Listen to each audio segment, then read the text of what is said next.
I see this as a consequence of government interference. But just to say, well, people need it, we have to have it, let's give it to them, even run up the deficit more. And what you do is when you pump money into anything, you get higher prices. You don't get better quality. It's a major, major problem, but medical care, just like everything else, should be delivered by the marketplace. But if you care about the poor, you have to investigate the notions and the principles of sound money, because this country is going to get a lot poorer once the world recognizes that we have a very weak currency and that we have gotten away with literal economic murder by being able to print the money for the world, and they continue to take it.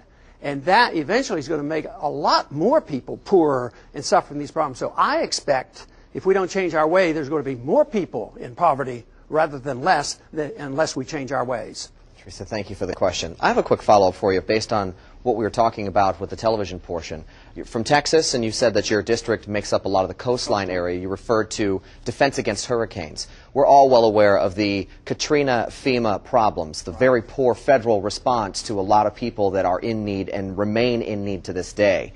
Given your philosophies of smaller government and trying to get more of the local response, how would you respond to a huge Category 5 storm like that needs a lot of resources if you didn't have something like a FEMA coordinating all of the efforts? Well, I just don't accept the principle that FEMA is efficient in doing the job they have to do, and they're not certainly efficient in the way they use money.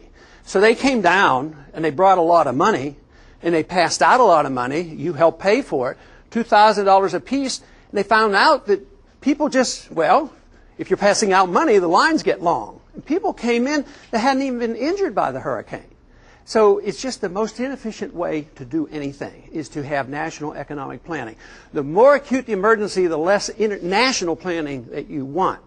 The district was hit not too long ago with flooding out of San Antonio area, and we had to bring in FEMA. By the time it was all over, the local people were so fed up with FEMA. They came in and they pushed all the local people aside. Local property owners couldn't go check their property. The police were pushed aside, but it was run by FEMA. And the Red Cross had to listen to FEMA. And they got sick and tired of FEMA. And the notion that you can have a central group in Washington, D.C. with a bunch of bureaucrats do it efficiently. It sort of reminds me about how to settle the problems that we have in Iraq by sending in money. We read the story where they sent over $12 billion of $100 bills, 360 tons of money, and now they don't know where the money went. In a way, a lot of that happened in FEMA. What about the trailers? We all had to help pay for it. The trailers were down there, well-intended. Yeah, it'd be nice if you could move into it. But they bought all these trailers, and they didn't fulfill the FEMA requirements. And they weren't used. They're just sitting down there.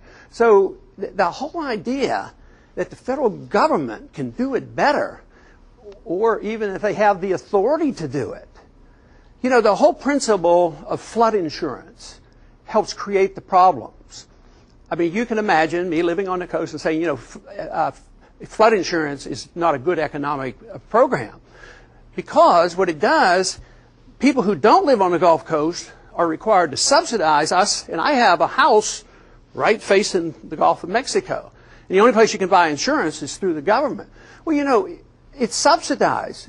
Why? Well, the rates would be too high. Well, that's telling you there's risk. But if the government pays for it, it means the taxpayer takes the risk, somebody who doesn't live on the Gulf. So why do people that live in the desert someplace have to pay our insurance for me to build a house on the Gulf of Mexico? So one problem leads to another. When you try to solve one problem in economics, you usually end up with two new problems. And I'd like to reverse that trend. Get rid of a problem or two and reverse that where we have less problems. I happen to just believe that small government, local government, individual liberty, and voluntarism solves problems about 100 times better than a giant bureaucracy.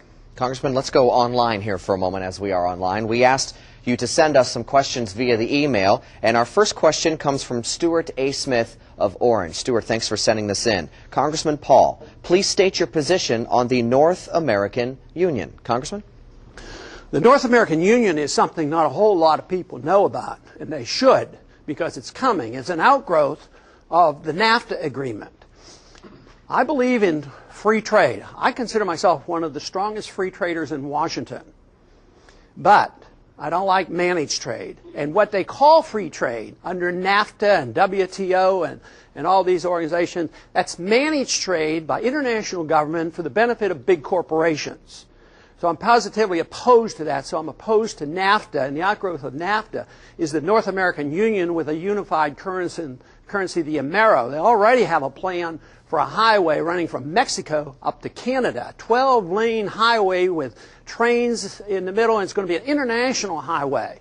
And there's been some secret funding already into our budgets to start this program moving. There's going to be eminent domain powers used to confiscate tens of thousands of acres to build this. So I still believe in America. I believe in the national sovereignty. I believe we should be out of the UN. I don't believe it serves our interests. I believe that we should be like the founders advised. Be friends with people, trade and travel, and that's why we don't fight. We get along with Vietnam now because we trade with them. We get along with China now because we trade with them. But as soon as we talk about international government entangling alliances and military force out there, you end up with a mess. Matter of fact, those of us who talk this way, sometimes they say, yeah, you're just one of those old isolationists. But just think of what our policies have done in the last 15 or 20 years. We have become isolated from the world. We're diplomatic isolationists. We should be talking to people. So, not international government, no North American Union, but quite willing to talk to Canadians and Mexicans and do whatever we can to facilitate trade and travel, but also protect our borders and protect our national sovereignty.